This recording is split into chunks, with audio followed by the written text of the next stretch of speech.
I got a whole lot of these carrots to do. It's gonna be a lot of cutting here.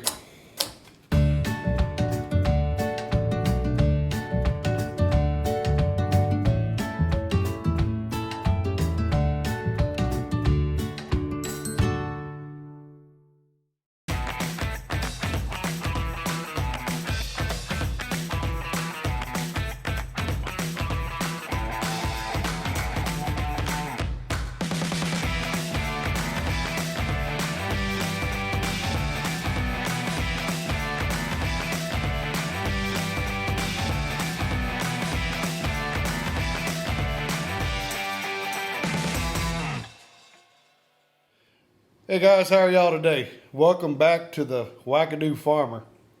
The weather's a little crazy outside, so my wife asked me to do a couple of things for her. See, my wife, she's a canner. She does a lot of canning. She cans of vegetables. She cans meats. She cans a lot of things that you wouldn't even think that you could actually can. So she's asked me if I could prep some vegetables for her, and as you can see, I got a few vegetables here that she wants me to do. I got some carrots, I got some potatoes, I got some onions. So I'm going to be cutting those up real fine. She wants me to dice them up real small. She's going to be making a chicken soup, and she actually mixes the vegetables. She makes her own broth. So, and these broths are made out of different bones and chicken bones, and boils them down, and she actually makes this broth, and she mixes some other special ingredients in there, but I'm not going to give that away because I'll get in trouble. But anyhow, a few things that I could tell you what I'm doing is some of the vegetables, which are normally what you would see in a chicken soup. So that's what I'm going to be doing today.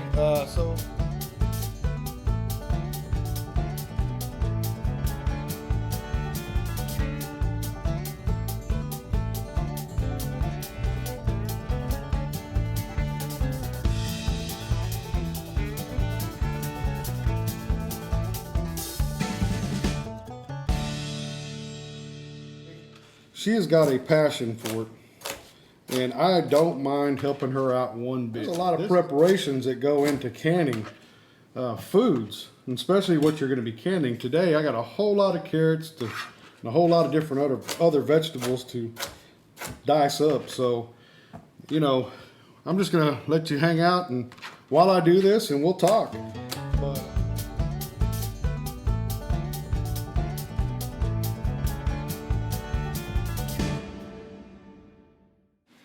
I've got to show you something here. This is something new that I've learned with cutting potatoes.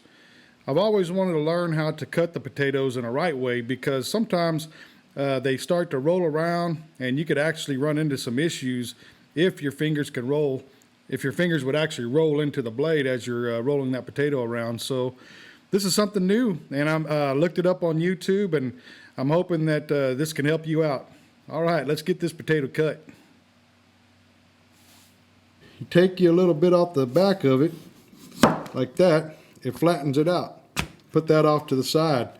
And see, now that, look at this, it doesn't move anywhere. So now what you can do is you start sliding. You want to keep your fingers back behind here. So we start slicing it.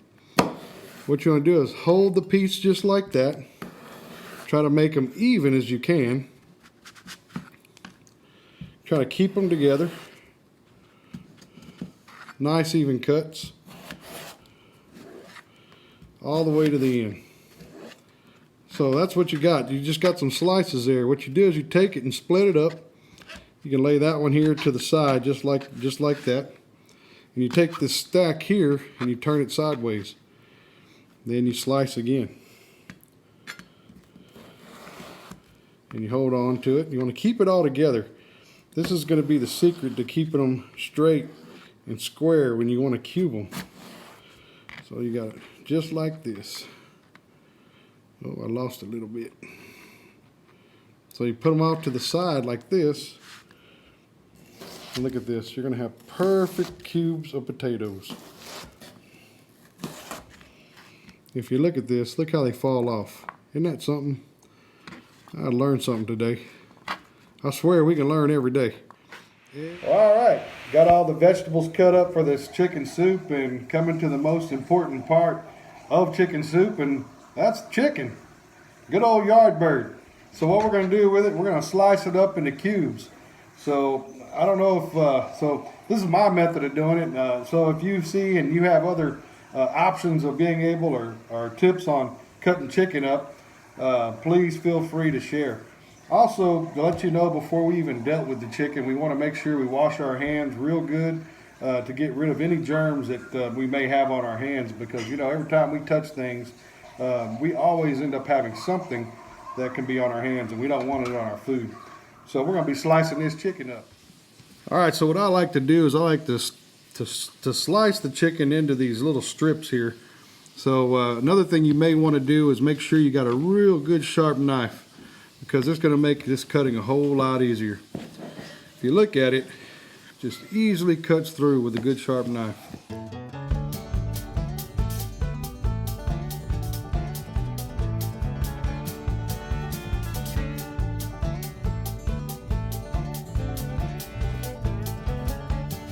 We're going to be putting these in our chicken soup. It's going to also make it easier to set inside the little glass jars that we got. If you look at it, look how beautiful those little cubes are. So we're going to keep on cutting.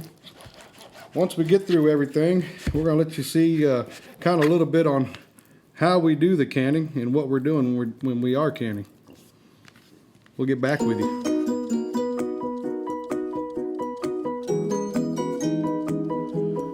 Well, all right, we got all the vegetables prepped, the chicken prepped. We have the chicken broth ready for making this chicken soup. Right now we're prepping the pressure canners that we use when we do our pressure canning. If you can see right here on the stove, we have two different ones there. And if you look kind of back behind here, we have the lids in the water. What they're doing there is boiling them to sterilize them, and also there's a little rubber seal that's on those lids that helps seal onto those jars. So getting them hot, making them soft, and whenever the pressure canners here get hot and do their thing, it basically will make the seal adhere to the jar, and then makes it to where they'll be basically where you can't take them off, and it seals them up real nice. And so what we're doing right now, we're just kind of prepping each of the jars here. As you can tell, she's putting a little bit of those, each bit of the potatoes and the chicken and all the different ingredients inside those little jars. And what she does is she does a lot of those all together.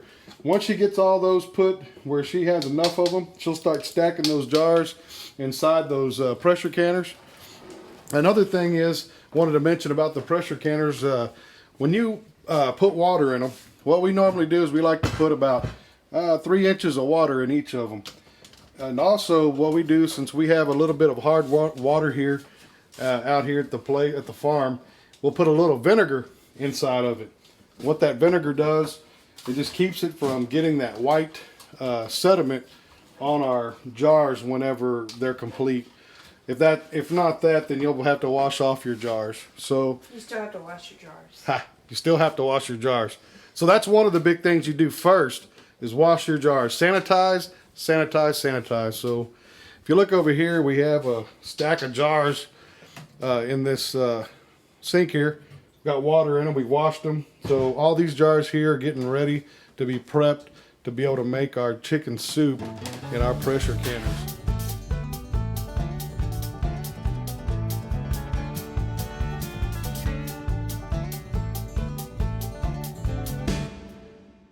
All right, now what we're doing now is doing each individual jar. So we're kind of going a little step by step on what we do, or what she does, in making and canning the chicken soup.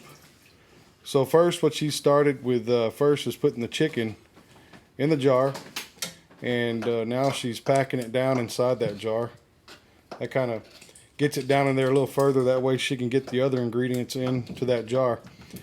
And ooh, I forgot the peas. oh, we do need peas in there. So peas, we usually eat peas in our chicken soups. Now the thing about our chicken soups is You know, this is basically chicken soup, but you can make chicken noodle soup out of it by adding a few noodles in it, and you have chicken noodle soup.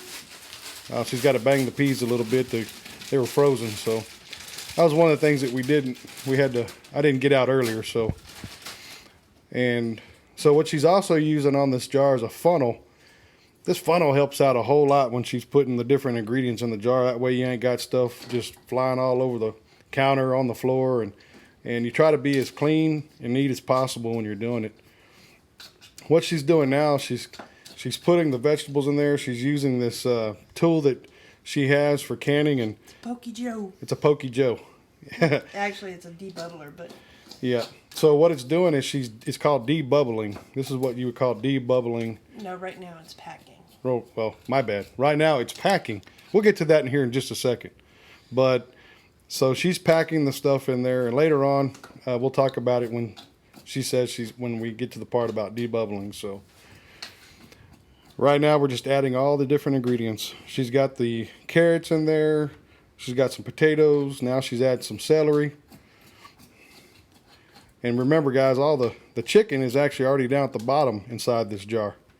And it's raw chicken that we put in there. Some onions.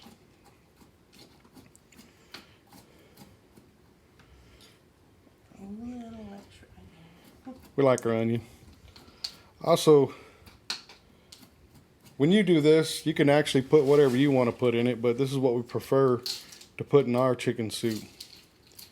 And we also do the same process with when we make a beef stew. So some of the no peas in it, but we have some of the same ingredients, but adding, oh, there's that. There we go. Putting that chicken broth in there we talked about earlier. And when she puts the chicken broth in there, well, now she's doing the debubbling, I believe, right? Yes. Okay. This is the debubbling part. Get the bubbles out so you can get more juice in. Oh yeah, get the bubbles out. Get more juice in there. Usually get more stuff in. And you get more stuff in. Awesome. Yeah, I like to have my soups pretty packed with all the goodies in it. And as she's putting more juice in it, another thing to remember is when she puts the juice in there, there's a little line on these jars that she fills this broth up with. 1-inch headspace. It's called a 1-inch headspace. So it's a 1-inch headspace in the jar. So that way, whenever it's starting to boil and starting to seal inside that pressure canner, it doesn't want to spew out and blow up inside your pressure canner, which that could be a possibility if you're not doing it right. Right now, she's washing or wiping off that rim real well. That way, just in case you get juices or salt or anything on there. And now, so you can get a good seal. Now she's got the can, or the top of the, what would you call that? Just that's the lid. The lid. And it's a pretty neat tool that she used to get it up out of that water we had over there boiling. It's a little tool that has a little magnet on it, so she doesn't have to put her hands in hot boiling water. So what she's doing now, she's actually putting those inside the pressure canner, if you can see. Here in the pressure canner, right now we have a double stack in here we talked about. But anyway, so we have one stack in there already. So underneath, I'll show you just a second. So underneath this little plate here, you'll see we have quite a few. We have 1, 2, 3, 4, 5, 6, 7, 8. How many's in there? 8? So eight jars on the bottom of this pressure canner. And then we put this lid on and we'll sit 8 more inside of it. So a total of 16 will be pressurizing inside this pressure canner. All right. Looks like these pressure canners are actually getting to where they need to be. Starting to see a lot of pressure come out of the top here. Those are little weights on top. It only allows so much steam to come out, where that way it regulates how much pressure is going on inside these pressure canners. Also, if you look on top, there's these little red indicators that kind of pop up. When it's done and it's ready to be finished up, they will pop up. And Yeah, folks, I stand corrected. Those aren't little indicators for when it's done. What those are relief valves. So if the pressure gets too much pressure within that pot, that relief valve will pop up and relieve the pressure. So that way the dangers of exploding will less likely happen. So that's what those are. Those are relief valves that are there to make sure that your pressure cooking is safe. And there's also, you have a lot of time that you have to set for each pot. Like we have timers going, so at that time we turn it off and we got to let the pressure depressurize all the way, because if not, you can have a real bad accident. There's a lot of pressure inside of these pressure canners here, so you got to really be careful, take caution when you're pressure canning. All right, we'll let these go for a little longer and see how it comes out. All right, looks like we're all done and ready. Got the cans out of the canner and we are letting them cool now. So that's what you would do, is once they're finished up in those pressure canners, you pull them out, put them on a towel, let them cool off, and they'll start sealing as they cool. So this will be part of the sealing process here as well. So here we are. Here's our finished canned chicken soup. That's some good stuff right there, I'm telling you. All right. If you liked what you see, go ahead and hit that like button. And if you really, really liked it, go ahead and hit that subscribe button. All right, appreciate you guys coming along. We'll see y'all later.